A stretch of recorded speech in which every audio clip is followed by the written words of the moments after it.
This week on Myths and Legends, it's a terrifying tale of the Greek underworld, where Dionysus gets dressed up and goes trick-or-treating for dead poets.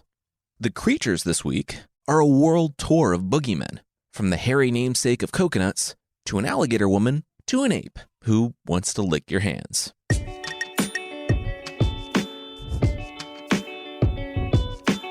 This is Myths and Legends, episode 203, Dead Poets Society.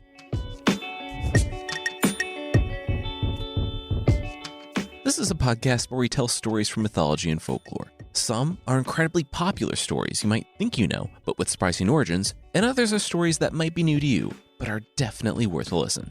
This is the week before Halloween, the time when we usually do a spooky episode.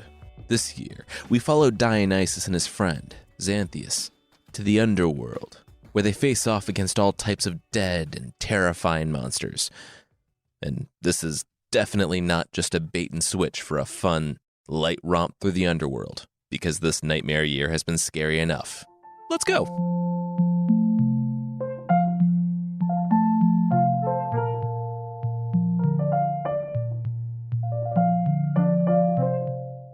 Get the mic closer. They can't hear me. Okay, there, better. Come on, you have one job, bud, Dionysus said to Xanthias.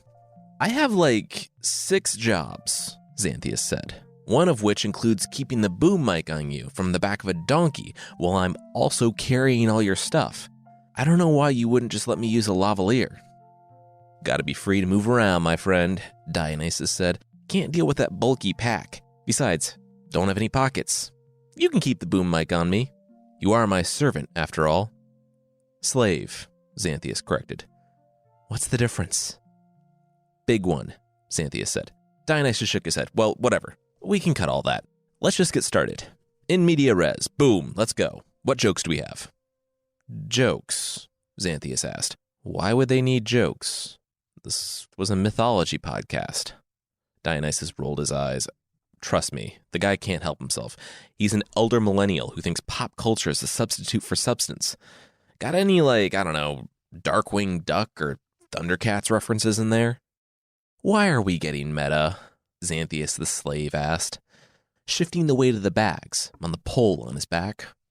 The play all this is based on opens up with us talking about how to open a play, like how many fart jokes are too many fart jokes. Thought the podcast episode should open with us talking about, how to open a podcast, Dionysus noted. That sounds like it could get tedious. Also, you said in media res at the top of the show. This isn't in media res. We're starting at the beginning. We're going to the underworld so you can find the poet who can save the world of poetry. Regardless, I like how you dress the part, the slave said.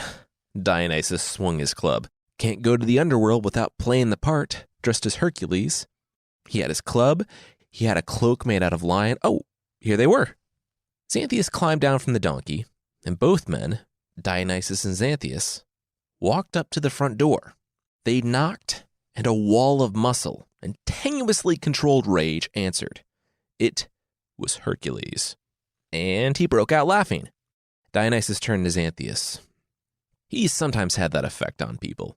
He was the god of madness, too, so sometimes people just couldn't control themselves. Seemed even Hercules was powerless against him. I don't think that's what's happening here, Xanthias replied, as Hercules composed himself and returned to the door. Was it like Halloween or something? Who's this little guy dressed up like him? I'm your half-brother. I'm a child of Zeus, Dionysus boomed. Hercules smiled. Cool. Welcome to an exclusive club called Everybody. Dionysus narrowed his eyes. His go-to was a crowd of angry drunk women to tear offenders limb from limb. But he thought his mileage may vary with Hercules. Besides, he needed Hercules' help. He needed to get to the underworld. Okay, so have you ever had a craving for pea soup?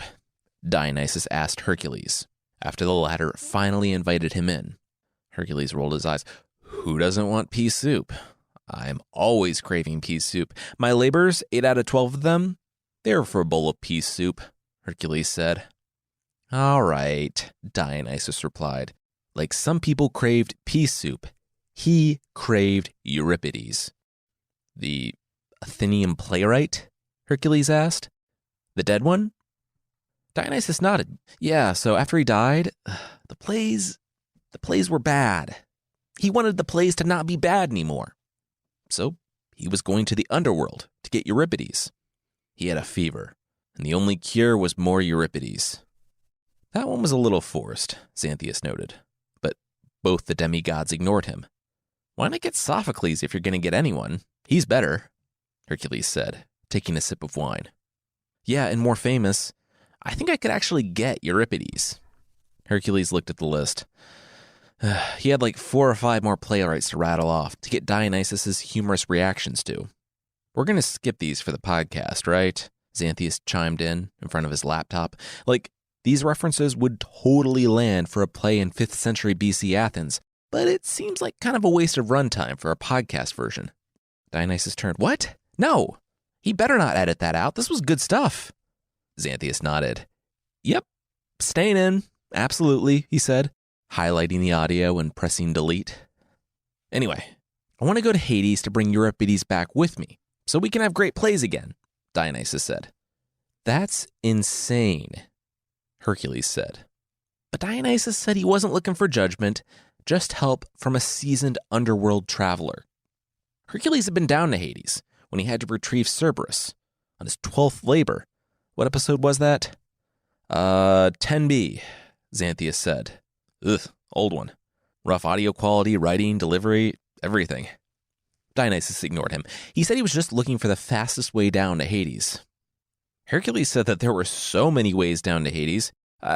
Dionysus could try the rope and scaffold route, if he didn't mind hanging around a little bit. Dionysus grinned. That would be a pain in the neck. Did you put a rim shot in? The god of wine asked his slave. Yeah, I can take it out if you don't like it, Xanthias said, looking up from his laptop. No, I love it. Leave it in. There's, hemlock, Hercules said, rattling off another way to go to Hades. Oh, I don't know. Now I'm getting cold feet, Dionysus said, and waited. Really? He turned to Xanthias. None for that one? Get it? Cold feet? Hemlock is a poison that is believed to drain the warmth from your body, starting at the extremities. Cold feet? Xanthias nodded. No, yeah, he got it. If you're looking for a way that goes straight down, there's the tower in the Potter's Quarter. Just go straight down, Hercules said, splatting one hand on another. Dionysus said he didn't come here for the advice on how to die. That was kind of off the table for him anyway. He wanted to take the same route that Hercules had taken. Hercules sat back. Now that was a long trip. Was this little guy sure he was up for that? Dionysus sat up. Yes, he wanted all the details. He was going to the underworld. Hercules didn't believe him, but the sooner he explained the steps to find the entrance to Hades, the sooner this guy and his slave/producer would be out of Hercules' house. So Hercules told them where to find Charon, and Xanthias produced a release. Oh, I'm not signing this. I don't want to be on your thing here, Hercules said, pushing the tablet back. Oh, that's fine. We'll cut your audio, Dionysus said, helping Xanthias to his feet. You sure you're going to cut my audio? Because I just saw you look at him and shake your head. I better not hear my voice on this, whatever this is, Hercules said, gesturing. Dionysus said he promised Hercules wouldn't hear a thing. Xanthias trailed after Dionysus as the Olympian thanked Hercules and left the home.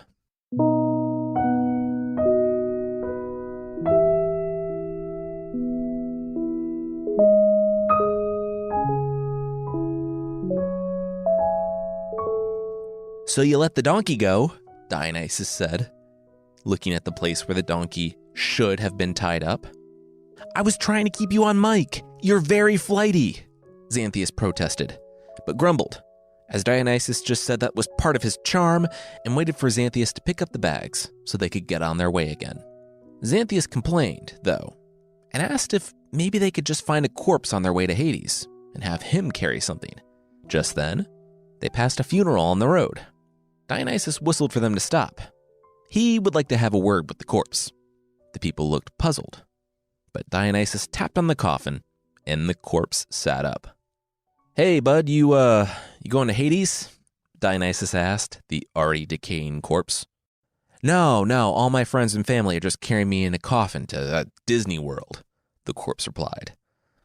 Dionysus ignored him. "Well, if we're all going to the same place, mind helping me carry my bags? I have all my clothes and then this audio equipment." 2 drachmae, the corpse said. "Look at you, Scrooge McDuck." No, that's way too much," Dionysus said. The corpse did that little swirl with his finger and whistled.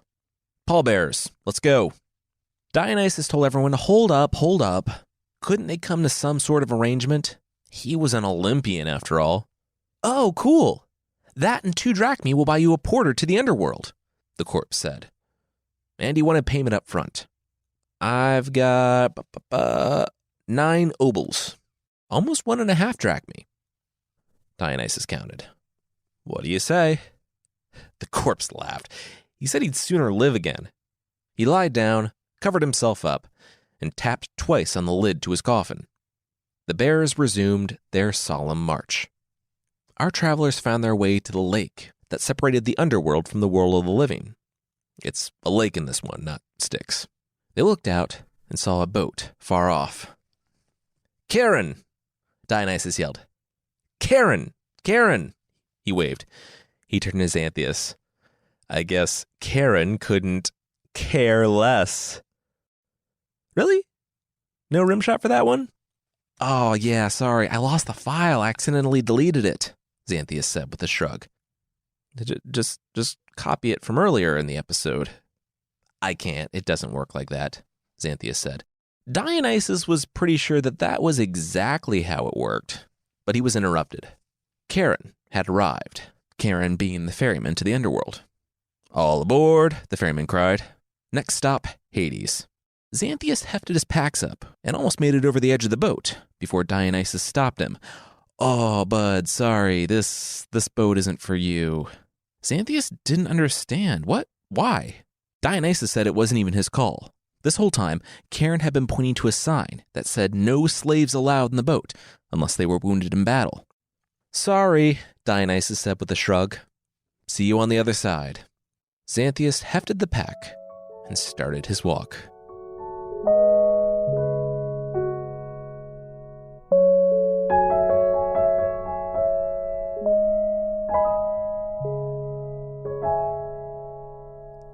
That's going to be some good stuff, the stuff from the boat.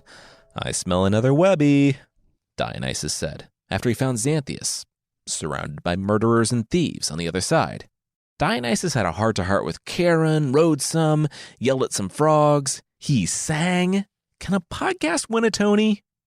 No, Xanthias informed his boss, mainly because that's not a thing that happens, but also because we didn't get any of that. You refused to wear a lapel mic, and I had to walk. Dionysus said that wasn't any of his fault. It was the extremely discriminatory policy of the ferry. He hated discrimination once it affected him. Xanthias grimaced. Well, moving on, they should be moving on. They were surrounded by murderers, and a looming shadow was growing behind them. "Wow, spooky," Dionysus said. Xanthias nodded, and Dionysus said, "No, that's legitimately terrifying. Let's go." The pair took off deeper into Hades. As Xanthias ran, he Googled. Leg of copper, other leg of... what is that? Dung? "Let's say dung," Dionysus said, glancing back. "All right, it's Empusa, commanded by Hecate, goddess of magic, witchcraft, necromancy, and sorcery." "I know who Hecate is," Dionysus said, as the pair kept jogging, Xanthias trying to keep the bobbing mic on his boss. Soon, Empusa, the demon specter who, in this version only has a dung leg, gave up, and the pair found themselves in front of a gate. "Boom! Palace of Pluto," Dionysus said. "Hades, we're calling him Hades. We're doing the Greek names, not the Roman ones. I'm not calling you Bacchus," Xanthias said. "Boom! Palace of Hades," Dionysus said, rerunning that line. Xanthias nodded. "We got it. Should I, knock or something?" "You're Hercules. WWHD, what would Hercules do?" Xanthias asked. Hercules. We're doing Greek names, right? He's Hercules. Hercules is his Roman name. That's how you sound, Dionysus said with a smirk. And Xanthias was about to explain that while accuracy was important, so was consistency, even though he was sure they were going to get emails and DMs about that choice for the next 5 years. A voice boomed from inside the gate. Who keeps saying Hercules and/or Heracles out there? Dionysus stood tall in his lion cloak, holding his club. He kept saying that name because he was Hercules and/or Heracles. Are you now? The voice said as the door swung open, revealing the man behind the door. It was Yorke, one of the 3 judges of Hades. He strode out, looking at the pale imitation of Hercules, saying that he always hoped the man would return here, to be in their power once again, after he stole Cerberus.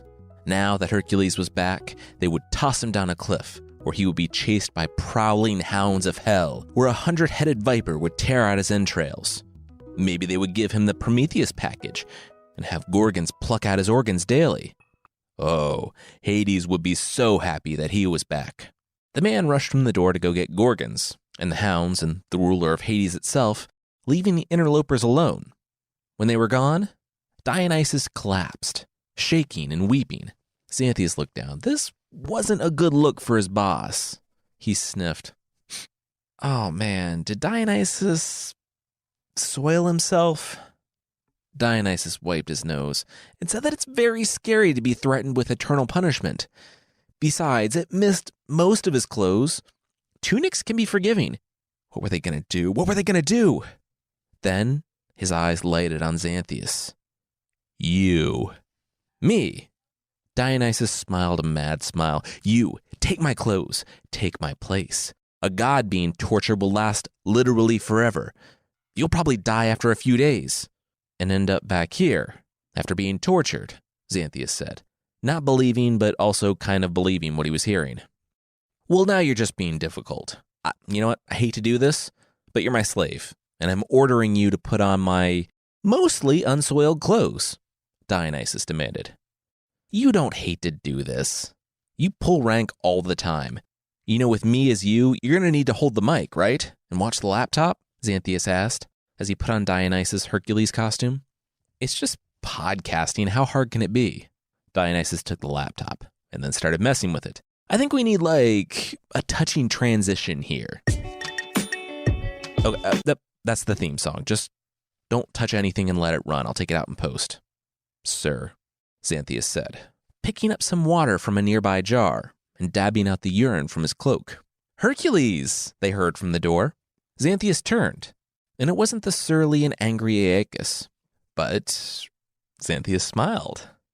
Ladies, remind me of your names again, seeing as I'm Hercules. I make a lot of friends. The woman smirked. They were maids of Persephone, and they weren't surprised he didn't remember them. But they would never forget the night he was down here the last time. Xanthias grinned. Well, they might have to remind him. Dionysus said, Okay, slave, quiet, work on your podcast, Xanthias barked, before turning back to the ladies. May he come in? The women nodded, of course. When Persephone heard that Hercules was coming, she told everyone to prepare a feast. Roasted whole ox, making cakes and biscuits, good stuff, and dancing women picked just for you, too. Xanthias nodded, of course. The women moved on ahead to tell everyone that Hercules had arrived. He turned, barking to his slave to bring his bags, and watch those levels. He didn't want peak clipping. Dionysus shook his head. No. They were changing back. When he was facing eternal punishment for Hercules' crimes, he was more than happy to trade places. But now that it was feasts and dancing women, please, lion cloak and club. Surely you can't be serious, Xanthias asked. I am serious and we're not doing that bit. Give me my clothes back now. I'm not going to watch my slave dancing with women at a feast meant for me. Xanthias didn't grumble that it was a feast meant for Hercules, and so, once again, the men changed. Xanthias picked up the bag, mics, and laptop, and they started the walk into the palace of Hades. You! Dionysus heard a young woman shout. He turned with a grin to the first of his many admirers that evening, But he found that it wasn't one of the beautiful girls coming to escort him to the party, but a woman who had been working in the kitchens, followed by all the others. The smile faded from Dionysus's face when he learned that Hercules, the last time he had come through here, had cleaned out the kitchens, but not in the good way. He plowed through and ate everything he could get his hands on. Oh, they had him now, though. They raised the alarm and ran to get some monsters. Xanthias sighed. Dionysus was going to pull rank on the slave again, wasn't he? Dionysus was already getting undressed. Oh, he absolutely was.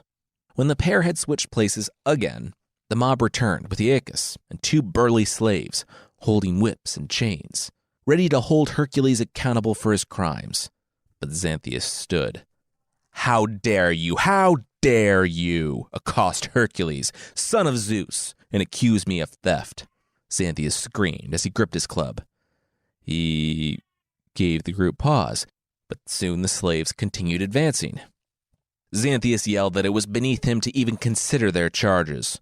He had a sacred mission to which he had to return. It included partying and dancing women up ahead, so in the interest of expediting things, he would give them full use of his slave here, so they could take out their frustrations. Just really go for it. Really just human stress ball. Dionysus nodded. That was just about his luck today. It was then Dionysus's turn to speak to the mob. Look, all you little people. He was a god, an Olympian, actually. It was a whole humorous ruse thing he had going on with his actual slave here, who was just pretending to be Hercules. Did they want to get smote? He was the son of Zeus. Go ahead, try your luck. The denizens of Hades said they were already dead. His threats meant nothing. Besides, if the man was really a god, then this shouldn't do any damage. All right, everyone, hold him down. Dionysus backed up and held up his hands again. What about Hercules? He was a god too, so flogging wouldn't damage him either. They should both do it. Fine, Xanthias said. First one to cry out isn't a god. He propped up the mic in front of Dionysus and took his place next to his master.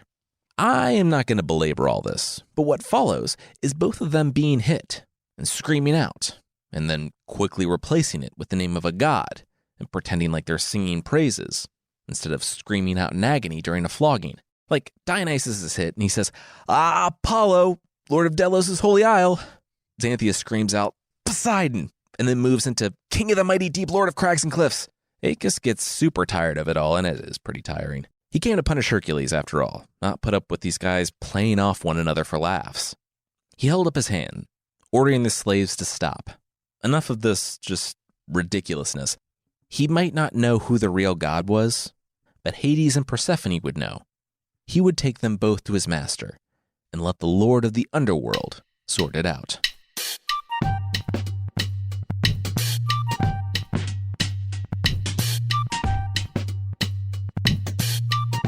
We'll see what happens when Dionysus finally makes it to his destination, but that will be right after this.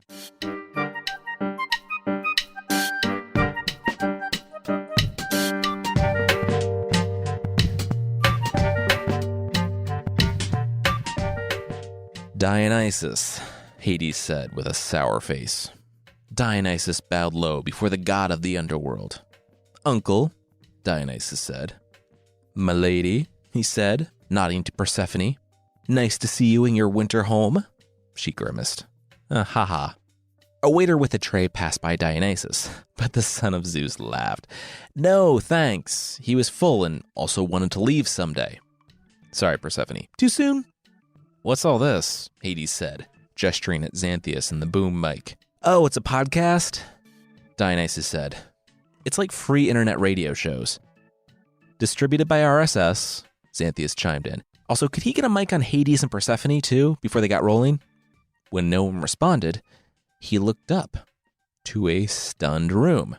Why is he speaking in our presence? Hades asked Dionysus, but the god of wine was already pushing Xanthias out of the room. Sorry, so insolent, this guy. He was going to get such a beating later, let me tell you. Dionysus would make sure he was with the rest of the slaves. What are you doing? Xanthias whispered. What are you doing? Addressing Hades and Persephone? Dionysus asked. He took Xanthias to the rest of the slaves. He told Xanthias to sit tight there. Their mission was almost done. Yeah, and I'm going to miss all of it because you won't let me put a mic on you. And he's gone. Awesome. Xanthias sighed, and a female slave came up to him. Dionysus, huh? He was probably here to settle the dispute. Xanthias spun around and held a mic in her face. The dispute. Could she speak to that? What is the dispute? And when she answers, could she rephrase the question? She said, yeah, it's between... The dispute is... Xanthias interrupted. The dispute, the young slave replied, clenching her jaw, is between Athenian playwrights Euripides and Aeschylus. Both of them want the seat of honor at the table of Hades. It's a seat that regularly goes to the best poet once they die. And Euripides and Aeschylus, Xanthias asked, what works are they known for? Once again, rephrasing the question, please. Aeschylus, the reigning poet laureate of Hades, is known for 7 against Thebes, the Orestia, so what happened to Agamemnon when he returned from Troy, and Prometheus Bound. The challenger, Euripides, is known for Medea, the Trojan women, and, of course, the Bacchae, where Dionysus messes with the king of Thebes, and I'm very familiar with that one, Xanthias said. Anyway, Sophocles of the Oedipus fame said that he backs Aeschylus, and if Euripides wins, Sophocles will take him on. Take him on? What does that mean? Xanthias asked. It means they're competing against each other as to who has the best skills in lyric and verse. Oh, okay. So it's like the sort of thing that's going to require a lot of background knowledge about the composition style of each poet's individual plays, Xanthias asked with a sigh. Yeah, it's going to be hilarious, the slave said. For like a 5th century BC Athenian, for everyone else it's going to be like smart friends firing inside jokes back and forth, but we're not in on the joke. Oh, here they come, the slave said. Hades, Persephone, and the MC for the evening, Dionysus, led the 2 poets. Dionysus stepped up to center stage. Ladies and gentlemen and monsters, you could have been anywhere else in the world tonight, but you're here with us in... Oh, I'm sorry, I'm hearing that you're all dead and trapped in Hades forever. Bummer. Kind of throws off my intro, though. Where was I? Oh, yeah, today, it's like a casino in here. There's no natural light, so I can't tell what time of day it is. All right, really getting into the weeds here. 2 poets are here to determine who gets to sit in the chair at the table. 2 of the greatest the world has ever known. All right, opening arguments. They were just flinging insults at one another. Aeschylus called Euripides the son of a seed goddess, referencing one time Euripides referred to Achilles as a son of a sea goddess, Thetis, and the fact that Euripides' mother used to sell seeds. Because, of course, the best insults require footnotes. Aeschylus was really out for blood, because he said he knew all of his plays would outlive him, but all Euripides has died with Euripides, which, not going to sit here and fact-check the whole thing, but that's pretty solidly not true. Man, talk about inside baseball, Xanthias muttered, as he watched Euripides rebuff Aeschylus' insults, and then launch into a critique of his own. They do get pretty into the weeds. I'm here for the funny mythology and not really for a play about the detailed criticism of a couple of fictionalized playwrights. It comes down to Aeschylus criticizing Euripides' lack of respect for forms and traditions. Euripides was more avant-garde, and Aeschylus evidently hated it. Basically, the writer of this particular play, Aristophanes, had a lot of opinions about contemporary playwrights, and he was going to tell you every single one of them. Dionysus, though, was hamming it up. He was in his element and killing it as MC, keeping both poets on their toes, making sure no one dominated too much of the time, and breaking up the squabbles. He, though, was starting to get confused. You know, I was originally going to go with Euripides as the best poet, but now Aeschylus, this guy can write, Dionysus said. Well, luckily you don't get to decide that, Euripides said, barely glancing at Dionysus. Oh, Dionysus said it wasn't about the chair, that he didn't care about that. He was just looking for someone to bring back to life. Both men stopped. What? Dionysus nodded. Oh yeah, Athenian poetry was terrible now, so he needed the greatest poet of this generation to save the world of poetry. Hades stood. Now, hold on, that wasn't something that happened here. You don't get to go back unless you're among the handful of people who get to go back, apparently. Though, well, it would solve the problem of who got to sit in the chair. You know what? Sure. Whoever wins this contest gets to go back with Dionysus. The other gets a seat of honor. Fair? Fair. Also, 2-minute warning, guys. Drop your best verses, because your life is literally on the line. Dionysus turned. All right. Final question, closing statement, whatever. How do we save the city of Athens so we can have more poetry festivals? Euripides, go. Euripides cocked an eyebrow. Believe the safe unsafe and the safe safe. Mistrust what you now trust, and fear no more. Okay, that makes no sense to me, and I live for wordplay, Dionysus said. Maybe speak more clearly, but not as cleverly. Euripides explained himself. If they were to stop putting their trust in those they do at the moment, and put it instead in those that they don't at the moment, the city will be saved. Dionysus laughed. Well, that's fun and understandable. Aeschylus, your turn. Aeschylus stepped up. They must regard enemy soil as theirs, and let their own land go. The navy is the city's strength, and any other wealth is woe. The crowd erupted in cheers. What did that mean? The slave asked Xanthias. Xanthias looked up the footnote. It was a popular sentiment in Athens at the time, that you should trust in naval superiority. It was championed by Hercules, the famous Athenian leader, like 30 years ago. And this is a good verse? The slave asked. Xanthias shrugged. Who even knows anymore? But the fact that Euripides was pulling out his hair and weeping, and Dionysus was holding up Aeschylus' arm like a prize fighter, meant that Aeschylus was coming back with him. Oh, and I guess Aeschylus said that Sophocles now got the seat at the table, so Euripides completely lost today. Hades yelled out for drinks all around, and there was a massive party in Hades for one of the greatest poets of a generation getting to return to the world of the living. And Xanthias waited until Dionysus came stumbling out of the palace. Aeschylus with him. Dionysus whistled, and, shouldering his pack, Xanthias shuffled on over to his master, ready for the long walk back. Hades stood at the door, and when he saw a human, he smiled. He was going to have some fun. Bye, human, he yelled to Xanthias. Xanthias turned to wave. Up, don't look back or you'll have to stay here forever. Final warning, Hades said. Xanthias got wide-eyed. I'm just messing with you, the lord of the underworld said with a smile. Or am I? Xanthias swallowed hard. I am. Go on and save the world of poetry in Athens, he said. And the pair disappeared in the haze.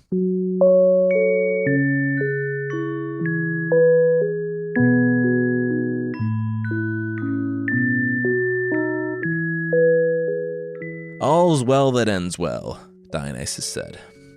I think we got a pretty solid podcast episode out of this, too. A lot of meta references, but hopefully it wasn't as dense as the regular play. How could it be? Dionysus replied. Hey, I know I'm basically immortal and go back to Olympus, but while you have that thing, you should check out your Wikipedia page. See what happens with Xanthias the slave. Xanthias nodded. Nice. His legacy was that he defied conventions and served as a major character who was more intelligent and capable than his master. I don't know about that, Dionysus said, inching closer to the computer. Xanthias nodded as he read some more. Oh, cool. He has some more appearances in other plays. Nice. Dionysus asked about the program they were using to record all this. How did it work? This was their only record of it? This was the only copy? Any backups? Oh, now you're interested? Xanthias said. Well, yeah, he hadn't had a chance to back things up yet, and changed windows. This is the program, and what's this do? Dionysus asked. Xanthias scrambled. That was the delete key. If you press that, then whoops, Dionysus said, and press the button.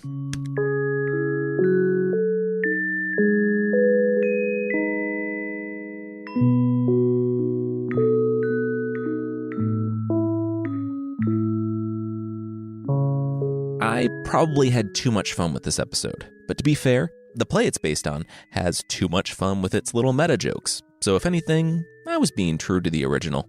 The play is called The Frogs by Aristophanes, who's known as the father of comedy, whose caricatures were so biting that, according to Plato, his portrayal of Socrates contributed to the philosopher's execution.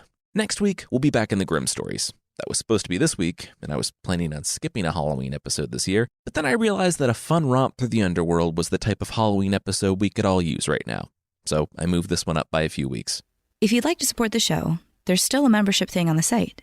For less than the price of an oversized sloth pool raft, you can get extra episodes and ad-free versions of the show that, sadly, won't fulfill your incredibly specific desires to be hugged by a floating sloth whose hands are also cup holders.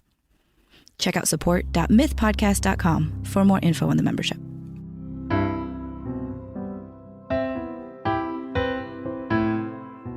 The creature this week is the boogeyman from everywhere. So there are some creatures that we pass on because they're just monsters that murder people. That's it. This week, we're all about those boogeymen and women and alligators. We'll start off in Spain with El Coco. The Coco is a creature from Spain, Portugal, and Latin America who eats children, a quality that parents will tell their children about right before bed in nursery rhymes. Starting in the 17th century, people started telling their children a rhyme that essentially boiled down to, "Sleep, child, sleep now, else Coco will come and eat you." Which, nothing will help a child get to sleep like knowing that a monster lurks on the edge of the darkness, ready to eat them. Though I guess sometimes when it comes to children going to bed, it's less about them going to sleep and more so making sure they stay in bed and stay quiet. Parents in the Middle Ages weren't messing around when it came to making sure their children were quiet. I guess even preferring to terrorize them, so they stayed as such. Coco is a hairy man who eats children, and I found it said that when people from Portugal and Spain came into contact with coconuts, it was named coconut because it was brown and hairy, resembling the legendary boogeyman Coco. But the boogeyman isn't always shaggy, and he isn't always a man. In Brazil, Coca is a humanoid female alligator with a sack, who sleeps only one night every 7 years. When she gets mad, her roar can be heard from 35 miles away. She's a bit more picky when it comes to meals, preferring not to eat children raw. So she kidnaps them and takes them home and turns them into soup. In Italy, they expanded the uses of boogeymen. Their boogeyman, known as l'uomo nero, the black man, which is because he's completely made of shadow with a shadow cloak, can not only emerge from any amount of shadow, but will stop by in the middle of the evening if the children aren't eating their dinner. If nightly terror wasn't enough, parents have been known to knock on the table and pretend that it was the l'uomo nero coming to take kids who won't eat their dinner. If you get on the wrong side of this boogeyman, he won't actually harm you, just take you away for a whole year to live in a nightmare realm, which is better? Moving east to Albania. The boogie woman there is named Lubia, and she's a female demon who has between 7 and 100 heads. And if you're a child on that epic hero track and you keep a sword tucked under your bed, be aware that cutting off one head of the Lubia causes 2 others to take its place, like the Hydra, so you're better off burning it. Since we're headed into winter, you'll want to watch out for Grilla from Iceland.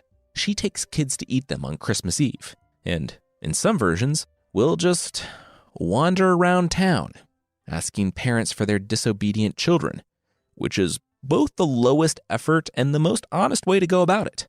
But if you're a parent who doesn't want to give your child to a monster, all you have to do to get rid of her is give her other food or chase her off.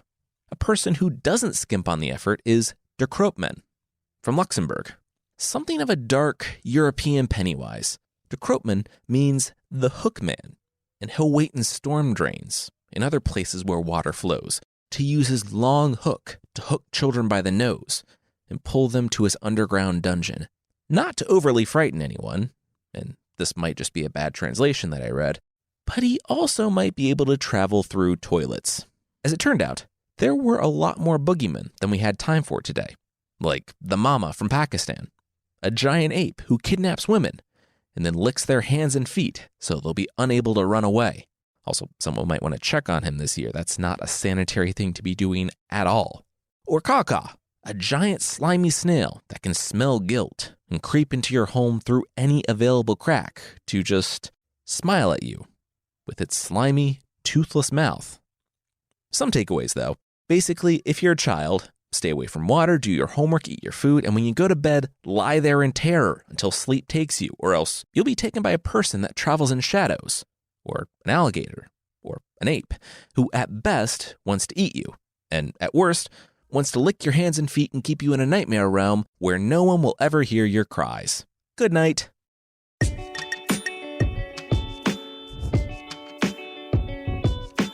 That's it for this week. Myths and Legends is by Jason and Carissa Weiser. Our theme song is by the band Broke for Free, and the Creature of the Week music is by Steve Combs. There are links to even more music in the show notes. And I want to say thanks again to BetterHelp for sponsoring us this week. Is there something interfering with your happiness or preventing you from achieving your goals? You should really check out BetterHelp. They assess your needs to match you with your own professional, licensed therapist, and you can start communicating in under 48 hours. Visit betterhelp.com/myths. That's BetterHelp, and join the over 1 million people who have taken charge of their mental health with the help of an experienced professional. In fact, so many people have been using BetterHelp that they are recruiting additional counselors in all 50 states. Myths and Legends listeners get 10% off your first month at betterhelp.com/myths.